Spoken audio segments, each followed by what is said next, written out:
Salut tout le monde, on se retrouve aujourd'hui pour parler des commentaires de texte. Donc c'est un exercice qu'on voit à partir du lycée, de la seconde, et qui pose souvent problème à certains élèves. Donc du coup j'ai retracé toutes les étapes qui pour moi sont nécessaires d'appliquer, de respecter pour faire une introduction parfaite. Et si l'introduction est parfaite, et bien en fait tout le reste coule facilement en fait, puisqu'il n'y a plus qu'à respecter le plan, les idées que vous avez déjà trouvées.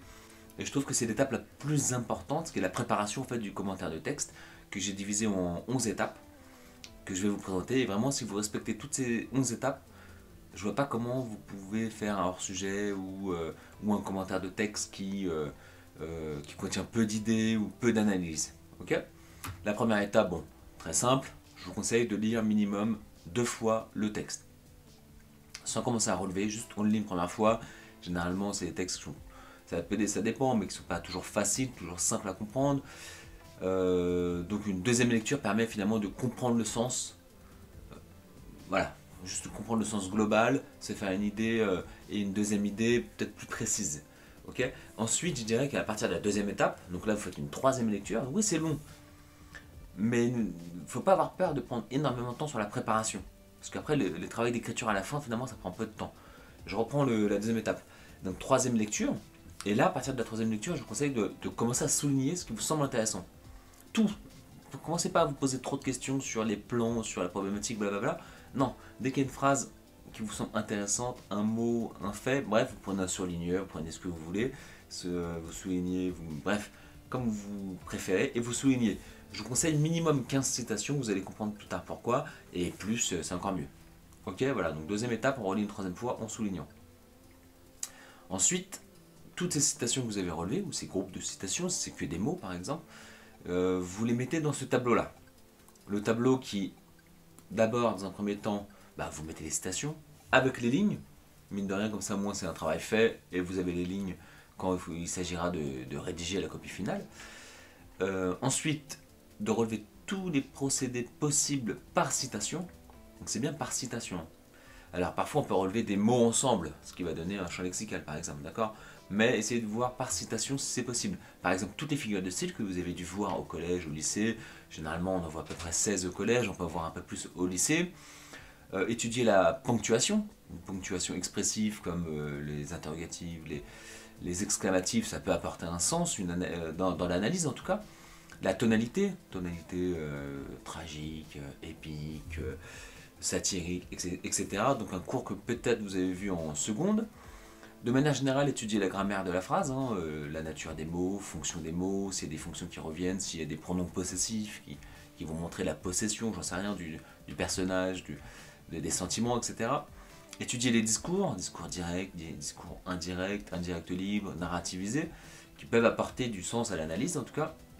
Étudier le temps et les modes, qui va généralement de pair quand même avec l'emploi des temps, donc le cours que vous avez vu depuis la sixième quand même, le premier emploi du temps, l'imparfait de description, action qui se répète, présent de vérité générale, etc. Donc ça c'est des cours, tout ça c'est des cours que je vous fais pas là, tout ça c'est des cours séparés que vous pouvez trouver sur ma chaîne, d'accord.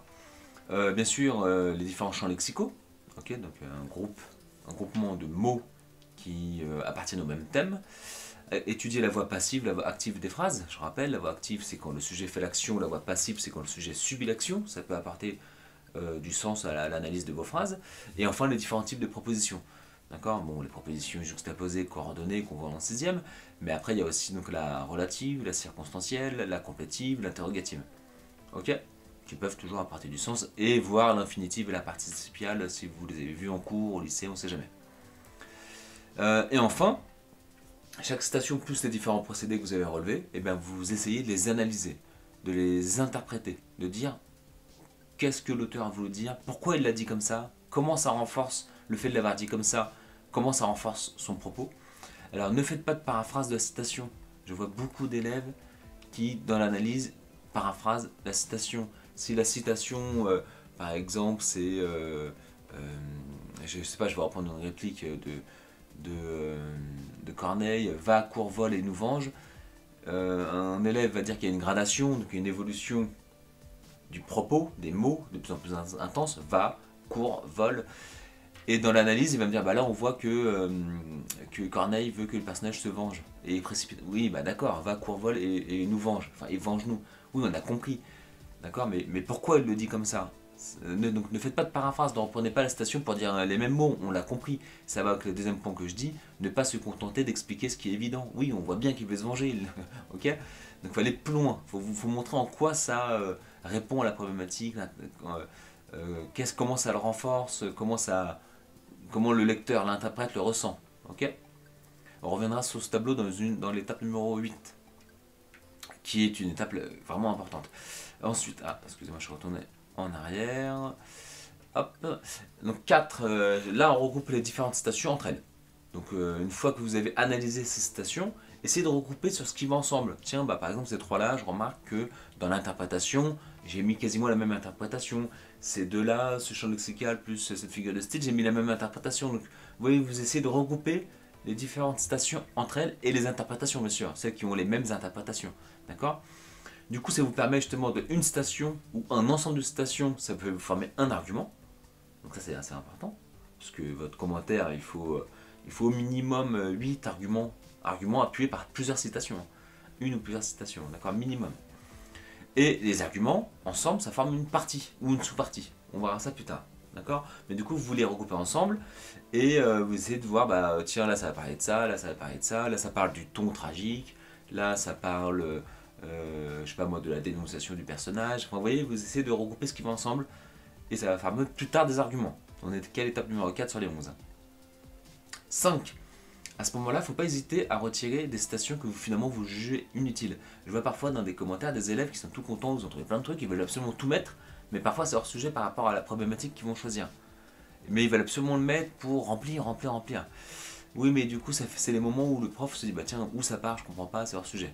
Donc, quand finalement vous voyez que vous avez fait plusieurs paquets de citations et qu'il y a des thèmes qui reviennent, des thèmes phares, et que finalement vous avez une citation qui se balade toute seule, et en plus vous avez quasiment rien dit dessus, bon bah autant l'enlever. Ça sert à rien de faire remarquer au prof, bah regardez monsieur, j'ai relevé une phrase et dessus j'ai rien à dire. Autant l'enlever en fait, d'accord? C'est pour ça que je disais 15 citations, voire plus, parce qu'à la fin, de toute façon, il se peut qu'il y en ait que vous ne gardez pas finalement. 6, eh bien, essayez de trouver un titre à vos parties. C'est très simple, hein, parce que comme vous avez regroupé par thème, le titre de la partie c'est le thème, tout simplement. Mais c'est important pour le plan que vous allez développer plus tard. D'accord? Donc voilà, vous essayez de mettre un petit titre, en fait. Tiens, ça parle de ça, ça parle de ça. Voilà, et vous créez un titre. C'est vrai que les étapes 4, 5, 6, en réalité, elles se mélangent. Hein. Vous les faites un peu en même temps, en réalité. Une fois que vous avez justement, du coup, j'imagine, 2 grands thèmes divisés en chacun des grands thèmes, 2 sous-thèmes, vous voyez, donc les gros paquets que j'ai dit de citations pour lesquelles vous avez mis un titre, et bien essayez de trouver une problématique. Vous voyez, c'est dans le sens inverse qu'il faut le faire. Pas essayer de trouver une problématique dès le début. Puisque le but, là, en fait, en faisant dans l'ordre inverse, comme je viens de vous présenter, d'abord on relève les citations, on les regroupe, on trouve un titre, et bien du coup vous avez tous vos arguments qui sont déjà faits. Et du coup, quelle est la problématique qui répond aux arguments que vous avez trouvés? Vous voyez, vous faites en sens inverse. Alors, j'ai fait une petite vidéo que vous trouvez sur ma chaîne où je vous conseille, je donne différents conseils sur comment trouver une problématique. Voilà, bon, je ne vais pas revenir dessus dans cette vidéo-là, 3 conseils, etc. pour trouver facilement une problématique. Vous pouvez aller consulter la vidéo. D'accord? Et là, du coup, dites-vous bien, bah tiens, cette problématique, elle est parfaite, puisque j'ai ce thème-là qui répond parfaitement, j'ai ce thème-là qui répond parfaitement, et celui-là qui répond parfaitement, par exemple. Ok? 8. Là, vous reprenez le petit tableau, et vous ajoutez la colonne problématique. Alors ça, c'est moi qui vous le dis, c'est un conseil que je vous donne personnellement. Pourquoi je fais ça? Vous voyez, on reprend ce petit tableau, et j'ajoute la colonne problématique. Normalement, généralement, le tableau que vous voyez, classiquement, il n'y a que les 3 premières colonnes. Moi, j'ajoute cette 4e colonne à ce moment-là. Et dans cette 4e colonne, vous reprenez tout, les citations, les procédés, les analyses, enfin presque tout ce que vous avez fait, et surtout, vous répondez en quoi chacun des arguments que vous avez analysés, des citations que vous avez analysées, en quoi elles répondent à la problématique, en quoi elles répondent au titre de la partie. D'accord? Il ne faut pas vous contenter de juste répéter le titre de la partie. Si le titre de la partie c'était en quoi René est un héros romantique, là à ce moment-là vous n'écrivez pas on voit bien que René est un héros romantique, si c'était un texte de René de Chateaubriand. D'accord? Ce que je veux dire, là, il faut aller plus loin, il faut justifier en quoi ça le démontre, en quoi ça répond à votre problématique en fait.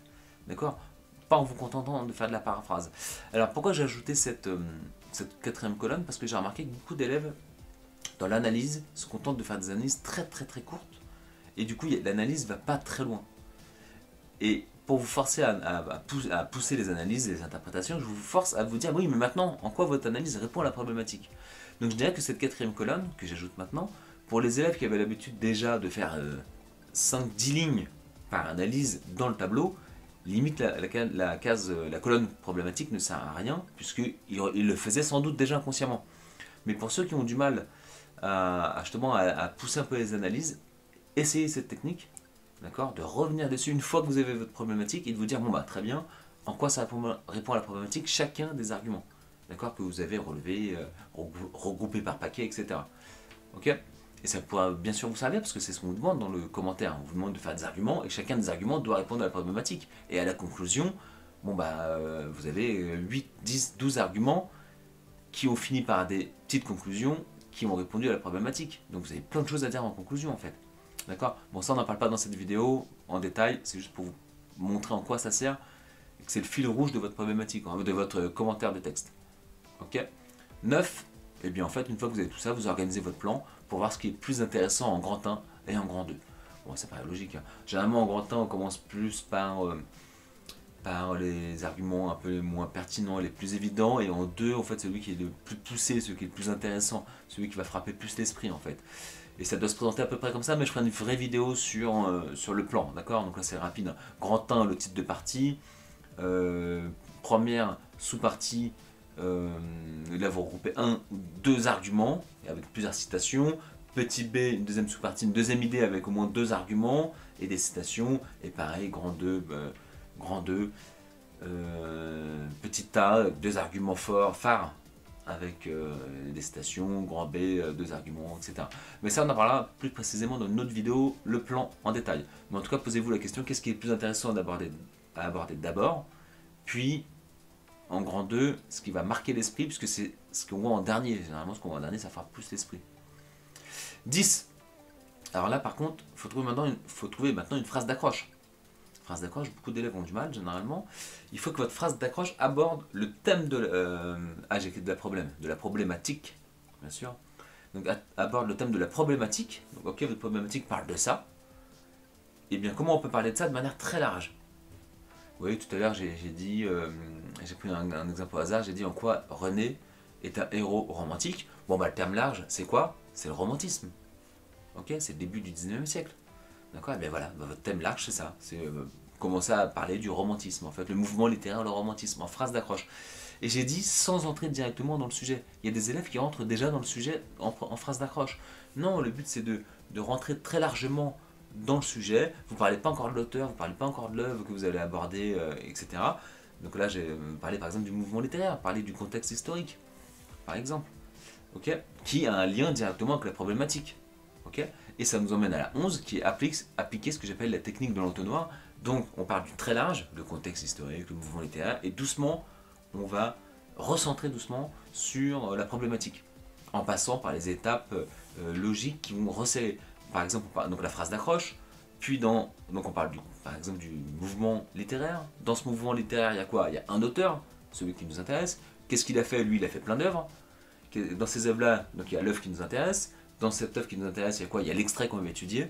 Et sur cet extrait qu'on va étudier, eh bien on se pose une question, donc la problématique. Vous voyez? Si vous suivez ça dans cet ordre, normalement, tout devrait aller. Et enfin, 2 petits conseils pour terminer. 2 petits conseils.